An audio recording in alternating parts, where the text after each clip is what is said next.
seperti apa bisnis itu? Oke. Itu adalah pertanyaan yang sama ditujukan kepada saya waktu 2 tahun yang lalu dari teman saya kepada saya. Kalau nggak salah waktu itu saya baru 3 tahun menjalankan usaha. Ya. Jadi di sini saya akan kupas, akan menjabarkan dengan singkat, detail, dan padat jelas. Mudah-mudahan teman saya menonton. Banyak teman-teman dan juga orang-orang di luar sana yang ingin menjadi pebisnis, tapi mereka tidak paham pebisnis itu seperti apa, pengusaha itu seperti apa, nggak paham. Dia harus bisa membedakan antara ini pedagang, ini pebisnis, ini entrepreneur, ini pengusaha. Nggak bisa, sesuatu yang hampir mirip itu tidak bisa dijadikan satu, tidak bisa digabungkan. Cuman jalannya mungkin hampir sama. Saya ingin menjelaskan, seseorang yang baru saja dipecat dari sebuah perusahaan tempat dia bekerja atau kantor di tempat di mana dia bekerja, lalu dia berubah mindset menjadi pebisnis, kemudian dia membuka usaha, contohlah entah itu sembako, entah itu apapun, restoran atau tempat wahana permainan misalnya, lalu dia akan berpikir besok akan mendapatkan omset, besok akan ini, akan itu. Nggak bisa. Kemudian ada yang berpikir lagi, saya mau buka ini nanti untung nggak ya, saya mau buka ini nanti takutnya rugi, saya mau buka ini takutnya ini. Udah takut duluan dengan bayangannya. Nggak bisa. Karena kenapa? Bisnis itu tidak punya jadwal. Ingat, bisnis itu tidak punya jadwal. Tetapi bisnis itu hanya punya waktu untuk dikerjakan, punya kesempatan untuk diambil, dan punya peluang untuk dimainkan. Jadi bisnis tidak pernah punya jadwal. Di sini maksud saya jadwal adalah seperti tadi. Ketika kita, contoh, itu sudah banyak sekali ya, sudah banyak sekali yang misalnya dia keluar.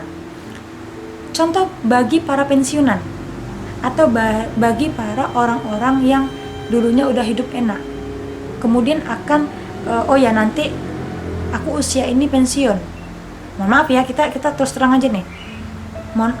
Kita habis ini pensiun, kemudian aku mau buka usaha ini. Kita butuh belajar di situ. Bisnis itu yang utama, kita butuh belajar. Kemudian kita tahu passion kita di mana. Kemudian kita tahu skill kita di mana. Kemudian kita tahu baru tujuan kita kemana. Nggak bisa sembarangan, oh ya aku udah pensiun, aku udah dipecat, aku pengen ini buka, besok laris. Nggak bisa. Bisnis itu ada lika-likunya. Bisnis itu ada panjang pendek waktunya. Bisnis itu ada jatuh, pam. Kalau jatuhnya terlalu keras, kalau landai dia jatuhnya, mungkin masih bisa naik. Dalam artian apa? Orang yang berbisnis itu taruhannya jiwa, pikiran, tenaga, emosional, semuanya taruhan. Jika mental kamu itu bagus, jika mental kamu itu baja, ketika bisnis kamu itu omsetnya menurun drastis sampai 0%, maka disitulah akan diuji mental kamu. Jika mental kamu dapat lolos diuji, contoh, jika kamu bisa bangkit dari 0% itu tadi, yang mana kamu mendapatkan 99% dan kamu begitu jatuh dalam sekejap menjadi 0%, kemudian kamu tidak bisa bangkit, berarti mental kamu lemah. Sekarang kita pikir begini, banyak orang yang berpikir, orang ini buka kue ini, orang ini buka kue itu, kok laris sih? Aku pengen buka. Bisnis tidak bisa ditiru, teman. Tetapi bisnis bisa dipelajari. Oh iya, orang itu bisa buka kue itu bagaimana pasarannya? Orang itu bisa buka kue ini bagaimana sih pasarannya? Enggak semua produk sama, terus kamu jual bareng dan hasilnya bareng, rezekinya bareng, omshit itu. Enggak seperti itu. Hidup pebisnis itu keras. Makanya nih teman-teman, kalau ada yang lihat, oh iya itu kaosnya oblong, itu kaosnya murahan. Hey, ingat, para pebisnis itu memakai baju, memakai fashionnya itu sesuai dengan kenyamanannya, bukan karena gaya dan gengsinya. Nah, itu yang dimaksud dengan tujuan. Jika seseorang tujuan berbisnis hanya untuk memperkaya diri, nggak perlu repot-repot dia membuka cabang ini cabang itu. Tapi tujuan dari pebisnis itu adalah dia bisa menikmati hasil dia untuk di hari tua nanti. Dan salah satunya dia bisa memecahkan permasalahan yang ada di masyarakat. Kemudian tujuan yang lainnya adalah dia bisa masalah yang ada di masyarakat itu lapangan pekerjaan. Dia bisa membuka lapangan pekerjaan untuk orang lain. Itulah tujuan dari pebisnis.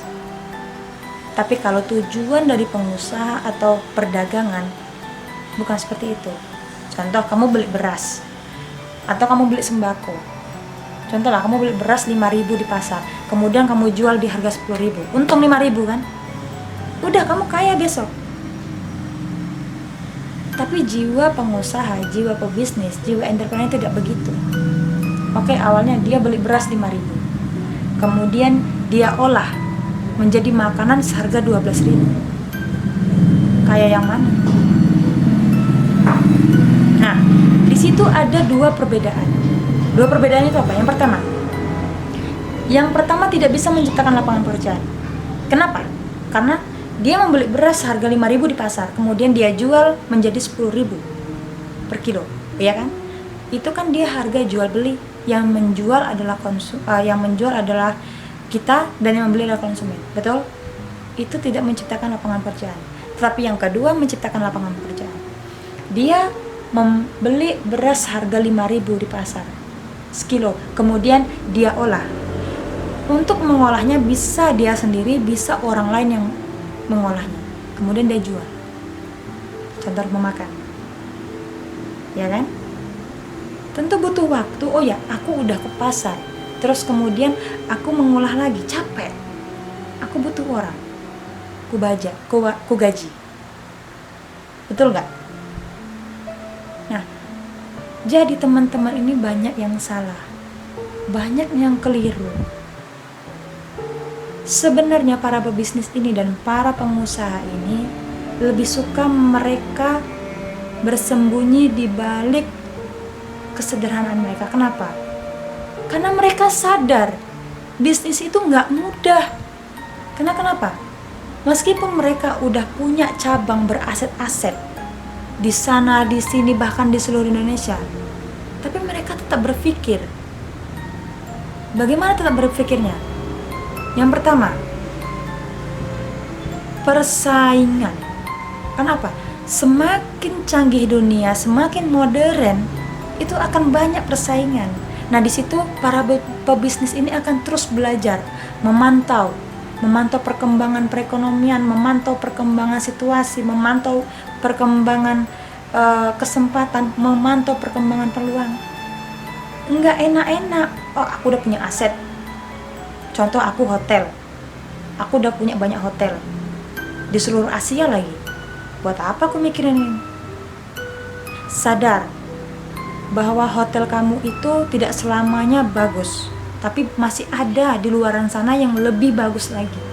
Itulah yang namanya persaingan dan kesempatan. Jadi jangan dikatakan mudah. Enggak. Lebih stres sebenarnya daripada pegawai atau karyawan. Untuk itu, kalau misalnya seperti teman saya bertanya, seperti apa sih bisnis itu? Nggak bisa dikatakan seperti ini, nggak bisa.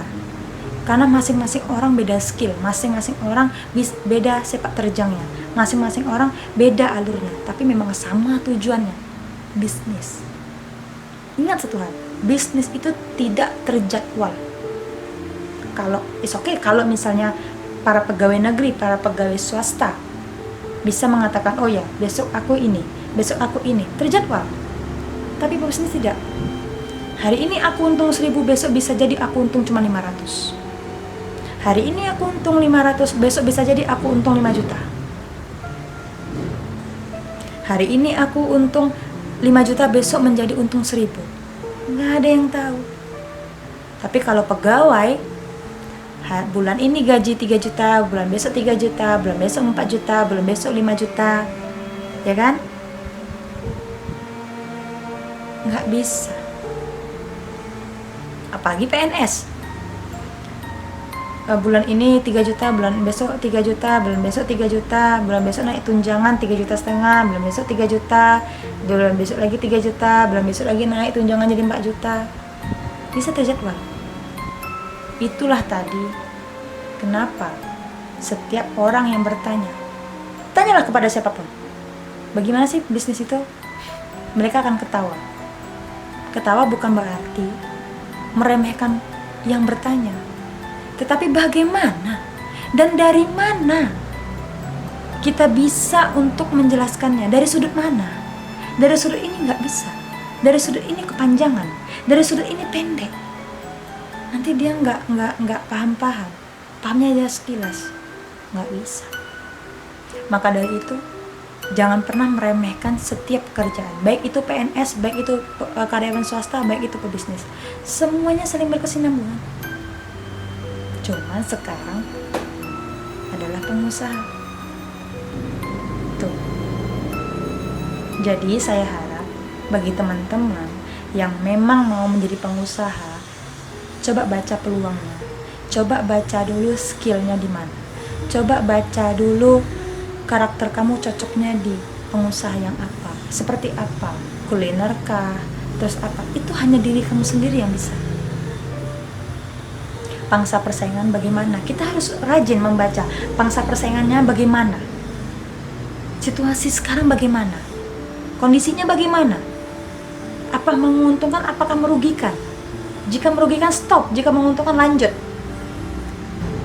Mohon maaf, saya di sini tidak ingin menyinggung pihak manapun, tidak, tapi saya hanya menjelaskan karena pertanyaan itu datang dari teman saya dan untuk saya. Dan hari ini juga datang dari teman-teman kameramen, kan? Nah, sekarang kita hanya memikirkan yang pertama. Pikirkan tujuan kamu yang utama. Kemudian pikirkan tentang mimpi besar kamu. Jangan takut bermimpi. Karena kita semua manusia berhak punya mimpi, baik besar, tinggi maupun rendah kecil. Kita perlu semuanya. Kemudian kita ada proses. Nah, yang ketiga ini banyak orang yang tidak ingin tapi ingin sukses langsung. Yang keempat, prosesnya nggak mau, tapi mau hasilnya. Mana ada? Kita semuanya butuh proses. Kita yang hanya berbicara di depan video gini aja butuh proses. Proses apa? Mental. Kalau nggak ada mental, menggretek, grogi, apa yang mau dipikirkan? Apa yang mau diomongkan ini? Pikirkan dulu. Kalau buat teks, hei kameramen buat teks. Nah, aku baca dulu. Nah, nggak bisa. Terus yang berikutnya bisa dari faktor keluarga atau orang tua. Dengan melihat orang tuanya berbisnis, mungkin bisa anak itu mempelajari. Karena anak tersebut dari kecil mungkin sudah ada basicnya untuk menjadi usahawan. Bisa jadi seperti itu.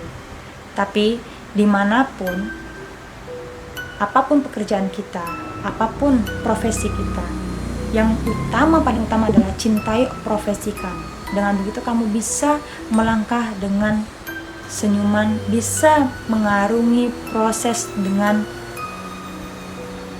tenang. Karena kenapa? Jika kamu terpaksa, maka semuanya akan sia-sia. Itu dari saya.